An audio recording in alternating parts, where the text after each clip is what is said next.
Well, one of the things that we know, as you said, more buyers are flooding the market. That increases the demand, but we're not seeing an increase in supply, which means home prices will rise.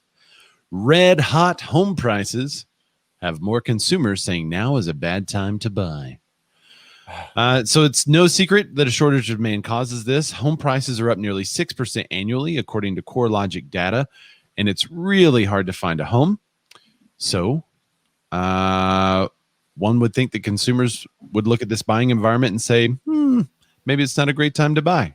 So here's a quote from the CNBC article that we are looking at right now. The share of buyers who say that they think now is a good time to buy fell in September from 59%. Any guesses? Any guesses? From 59. Oh, sorry, Dan. From 59% all the way down. Wait, hold on. Let me guess. 57%. Close. 54%. Oh, man, it dropped so big. We should just all give up. So this is according to a new survey by Fannie Mae.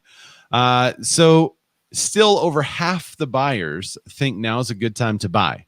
But one of my questions is, how did they do this survey? Like, yeah, it's one of those surveys where you ask someone, like, do you think you got a fair deal on our product? And almost everyone's going to say, no, I wish I paid less. Right. Because of, like, how is the survey conducted? And how is someone who says now is not a good time to buy, how are they actually a buyer? Like, I have a lot of questions about this. Okay. Yeah, like, are they pre-approved but waiting? Right. Are they buying just because they have to buy? And so they're saying now is not a good time to buy, but I'm going to buy anyway? Or are they just pulling people that maybe not ready to buy because of certain factors, qualification factors, and then they're like, well, it's not a good time to buy because my credit score is 400. Right. So let's talk about a quote from Doug Duncan. He's Fannie Mae's chief economist. I guess one of Fannie Mae's chief economists. I think they have 20 up. By the way, I'm trying to get one of these chief economists on the show. Really? Yeah. That would be fantastic. I hate to take a crazy side note here, but I've been emailing and reaching out to people that maybe have bigger contacts than me, and email, and contact us on websites. And I'm trying. I want one of these guys on the show to hear it for us. There you go. So if you like the show and you want to see a chief economist on the show, see what they actually look like in real life, be sure to email those chief economists and tell them they should join our show. Yeah, help me out if you can. Shoot them an email. Say, hey, how do I get? I really want Jake from State Farm on the show. No, I'm just kidding. Dan, one of the things that always helps us to get better guests on the show is when people like and subscribe to the channel, because then we can say, you'll get these viewers and these people will watch you too. And then we can get some really fantastic guests, like maybe the CEO of Remax, who's been on our show before, as well as the COO. Yeah. And maybe Joel Kahn. That's what I'm really going for. Kahn! Yeah. Okay. So back to this article. That was a good aside. So here's the quote from Doug Duncan, Fannie Mae's chief economist. He said, going forward, we believe that the wild card will be whether enough sellers enter the market to continue to meet the strong home buying demand. The home purchase market requires the proper mix of home price growth and continued economic recovery to achieve sustainable levels of housing activity. Perfect quote, in my opinion. I think that perfectly sums up what the NAR chief economist, Lawrence Yoon, has been saying, what Joel Kahn has been saying, what everyone has been saying. So if you're watching this on YouTube later or whatever, replay that quote, because I think that is the perfect quote to sum up what is happening in the economy and the pressure applied to the market by the lack of supply. Here's another economist. Let's see. This is Sam Khater. Cater. He's Freddie Mac. He's Freddie Mac's chief economist. Okay. He said the home purchase market requires. Oh wait, no wait. That's the. Here it is. With our near record low rates, buyer demand remains robust, with strong first-time buyers coming into the market. The demand is particularly strong in more affordable regions of the country, such as the Midwest, where home prices are accelerating at the highest rates over the last 2 decades. So interesting statistics, knowing that the demand is increasing in areas that prices are also increasing. That's kind of how that works. Yeah. But it's also interesting that the demand is in the Midwest when it usually is not. It usually is in the bigger cities like San Francisco and LA and New York. And Yeah. that demand has shifted. And I'm wondering if part of that is the work at home culture.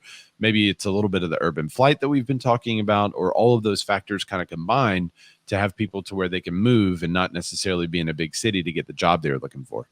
Yeah, and as we were looking through stories, there's a lot of stories about young people are looking for more suburban areas, more rural areas because they can work from anywhere now. Right. And then there was what was it? It was, I forget which the company was, but they've decided that now working at home is a permanent solution. They're just not worried about coming back. That was I saw that article. I'll go into see they mentioned it.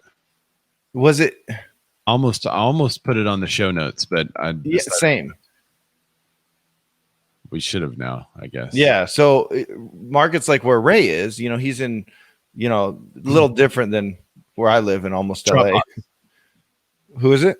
Dropbox. Yeah, Dropbox. They're all, I think 100% are exclusively work from home. So the article where the other one is that, and the headline is,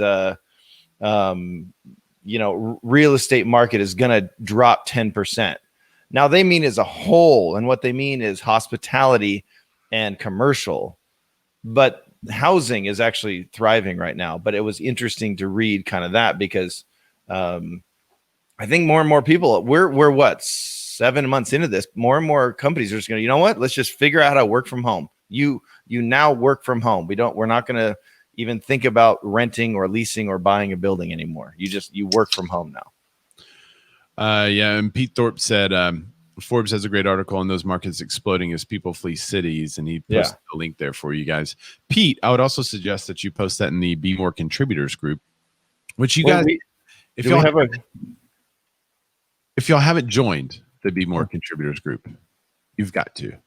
It's a fantastic group of smart people all around the world who will post and talk about the articles prior to them going live on the show, so we can get some good opinions on it.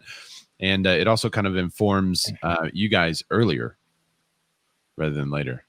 And if you just have any questions, like if you're seeing an anomaly in your market, bring it up because, we are worldwide. We're all over the country. So it's very interesting, especially at the beginning of when this pandemic hit, when the Rona, we can't say that. When the Rona hit, we had, our buddy Harold from Israel on to see what he was going through. And by the way, they're still hit pretty hard. Well, I mean, this is about 3 weeks ago when I spoke to him, but it's a great group. And essentially what I'm hearing you say, Ray, is that we have our friends and family and fans covered on all bases. I mean, YouTube, Facebook, podcast, contributors group. We're both on the gram. If you want to buy a shirt, if you want to donate to a charity, like we have you covered on all. Like we're essentially a top 500 Forbes company. We just don't have the revenue. Well, we don't. So far year to date. Wait, let me do the calculation. Hold on, I know. Real quick. I'm gonna do that. Okay. Yep. I just checked again. We've made $0 from the show. Wait, let me finish my numbers. Yeah, you do your calculations. It may be different over there in LA. Pete Thorpe did mention though we got the CEO of Pixel Properties on here, and that dude's a beast. That's true. I agree.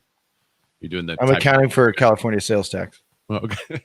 Nope, we haven't made anything. In fact, I've lost money. Did you look at the Melrose though? You may have made some. From lost a lot of money because of Melrose.